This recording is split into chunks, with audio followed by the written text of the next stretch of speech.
Hello and welcome back to the Powered by Football podcast, your favourite Power Chair football podcast hosted by Jackson Taylor. We have match week 2 for you today on the Matchday Roundup. We have an interview with Cameron Waite-Smith, the coach of the Newcastle Jets.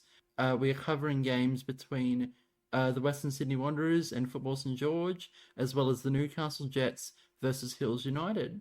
So without further ado, let's get into it.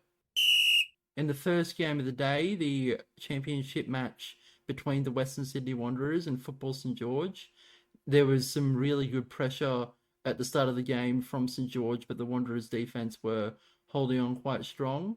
Whilst the Wanderers were providing some chances to keep the game even early on, St George still had the most prominent attacks throughout the entirety of the first half. And as the halftime whistle blew, it was 0-0. And upon the return of the match, the pressure continued from St George as they were desperately trying to get the go-ahead goal, and eventually Ibrahim Khan would get that, somehow sneaking it past the Wanderers' defence after a ricochet or two happened to send St George 1-0 up. The Wanderers began to apply a lot more pressure after conceding, with a couple of sitters being missed, unfortunately, by a couple of the Wanderers' attackers. And towards the very end of the game, in the 36th minute, there was a attacking chance which caused a set ball on the edge of the box, which saw myself go up against the defence of St George. I was able to dribble around the goalkeeper from this set ball to tie the game up with 4 minutes to go. And, we were very, very happy to get that goal, but the Wanderers continued to press in the dying minutes, but we just weren't able to get a winning goal despite having a few extra chances. So the game ended 1-1, and I personally felt like I played pretty decently. I think the Wanderers were very good in that game, and St George were also pretty decent in holding us, so it was an overall good game. Moving over to the Premier League match between the Western Sydney Wanderers and Football St George, and there was a goal from Abdullah Karim, who sent St George 1-0 up early on, who shot at me directly from a set piece. I saved it and it bounced back to him where he just shot into the open goal. So that was a decent goal from him. They applied some more pressure to St George after this goal, but they weren't able to score anymore before the halftime whistle, despite both teams trying to get a goal. So the halftime whistle declared that the match would be 1-0 at halftime. The second half would provide the most entertainment of this game, where Andy Waite and Ben Keat linked up very well to get the goal to tie the game, as well as Andy Waite scoring to get the goal to go ahead of St George.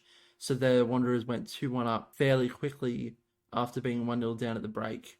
Abdullah Karim got a goal to equal the game once again with a Mitch Albert assist to go 2-2. And as the game was getting towards the very end, it had seemed that Ben Keat had won the game through a bit of a fluke goal, sneaking it behind Chris Turnbull. And honestly, with 2 minutes to go or so, it felt like he'd scored the winner.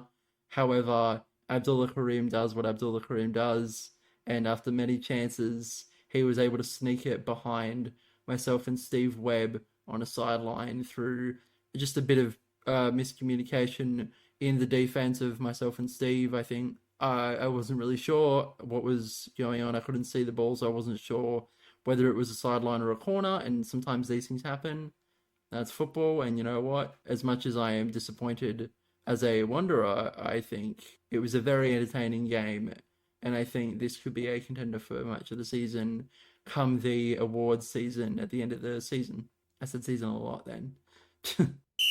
Moving on to the afternoon games, and the game between the Newcastle Jets and Hills United in the Championship was a very, very thrilling game if you're a Hills fan. Prayag Sharma of the Hills converts a chance from a set piece early on against the Newcastle team, who had a majority of players acting as debutants in this competition. They have had a few players jump ship to different teams, so they were a bit fresh. And then minutes later, Alicia Galea capitalised off another set piece to double the lead of the Hills.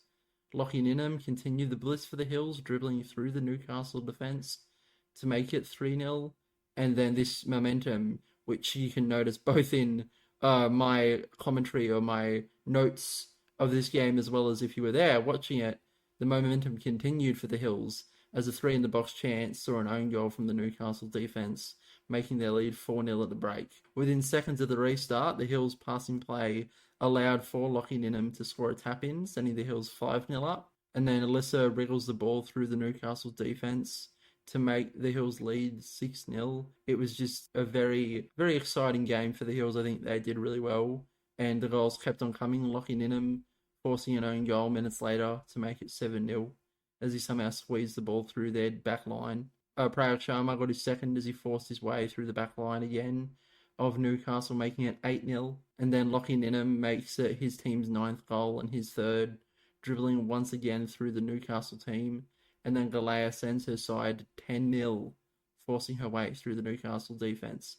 I really hope that I got every goal there accurately. It was a very high-scoring game, obviously ending at 10-0, so if I did miss anything, I'm very, very sorry. It was a very good game from that Hills side, so would like to say good job to you guys.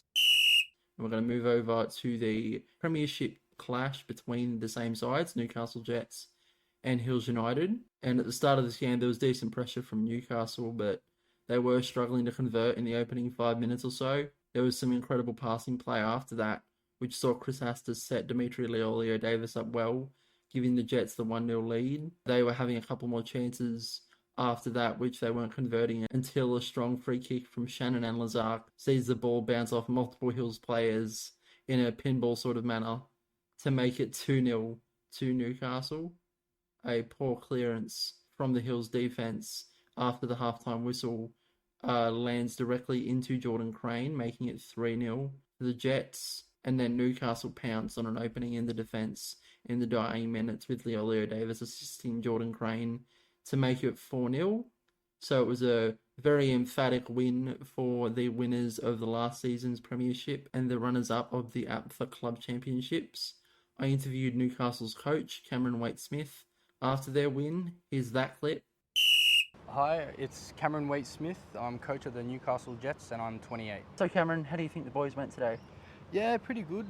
For our first game back in, well, it feels like forever, but almost a year, I think we performed pretty well. A few little shaky moments, that let the opposition in. Myself as a coach, I really like to squeeze the opposition and not give them any chances. And I think we did that for a majority of the game pretty well. Yeah, well, one thing that I sort of was thinking of watching you guys, you've come off a season last year, conceded 1 goal all season, had 1 draw. So what do you do to make sure you keep that standard coming this season? It's really like an entirety of the team. Like we all try to set a goal, and keep each other accountable. Plenty of the cliches come to mind. We also try to adapt. So we had Shannon start in the middle of that game, Ryan at the back, Dimitri up onto the wing. So we did try to turn our focus away from either not conceding and into, well, these are the stepping stones to get even better. Yeah, I think you guys, such a strong team and really, really just powerful in general. So what's the one factor that you think makes Newcastle the force that they are? I think it's all the players' dedication to training and getting better, and to each other, Like I touched on, the accountability. Everyone wants minutes, and so everyone has that expectation of themselves and their teammates to turn up for training, putting in 100%, and then turning up to games and supporting each other. Yeah, and I think one other sort of thing that I was paying attention to during that game is the overall cohesion of Newcastle. I think, you guys both, your whole team passes really well together and communicates really well together. Is that sort of something that you work on more so, or is that something that happened naturally? I think it's something that happened naturally from us just working together. A bit of both, really. In training, we do a lot of things with moving the ball, maintaining eye contact with other players, talking to each other, obviously, and that's now, developed to happening all the time on the pitch. Well, yeah, I think that basically wraps up this interview. Is there anything else you'd like to add? No, I think that's all. Just looking forward to the rest of the season and club champs coming up. Awesome. Well, thank you so much, Cameron. Thank you. Moving on to the championship table and statistics. We're going to start with the table. And in first place with 4 points after their 10-0 win is Hills United. They have 1 win and 1 draw. Sydney FC have 3 points after their win last week.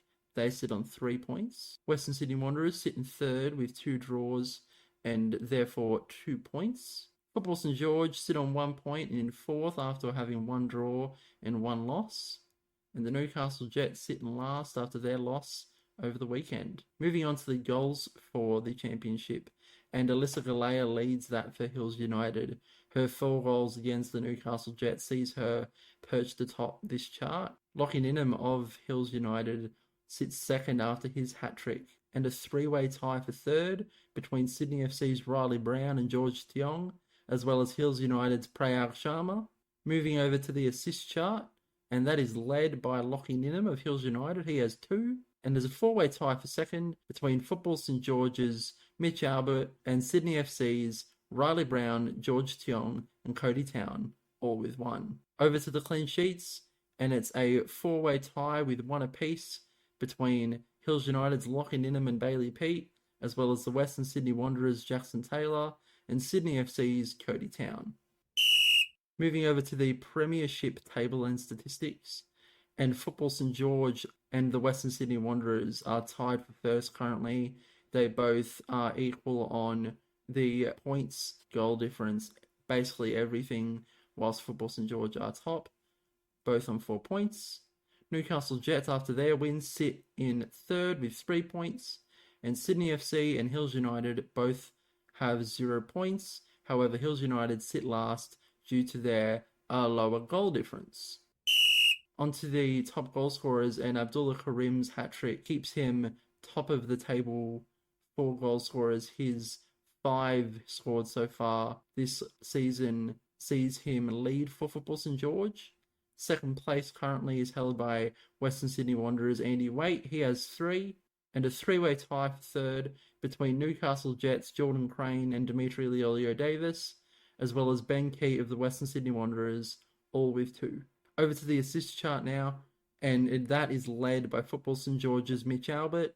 He has 2, and there's a 7-way tie for second with Newcastle Jets' Shannon Alazak, Chris Hastis, and Dimitri Leolio-Davis. The Western Sydney Wanderers, Ben Key, Andy Waite, and Steve Webb. And Hills United's Prayag Sharma. Onto the clean sheets chart, and there is only 1 person who is on this list so far, and that is the Newcastle Jets' Ryan Sack. And that brings us to the end of the Matchday Roundup today. Thank you so much for listening, and we'll go into the end card now. Thank you so much. You can get involved in power chair football here in New South Wales as an athlete, coach, referee, or volunteer by visiting the New South Wales Power Chair Football Association website, linked in the show notes. Our season takes place in Glenwood at the Valentine Sports Park from the 15th of February 2025 to the 12th of July 2025 every Saturday. Contact info@nswpfa.org.au for more information. Just a quick note that the views of this podcast are mine and mine alone. The opinions and thoughts expressed do not necessarily reflect those of the NSWPFA. If you want to get in touch with the podcast, you can follow us at Powered by Football Pod on Instagram, join our Facebook group, Powered by Football Podcast, or follow our Twitter account, Powered by Pod. Thanks for listening.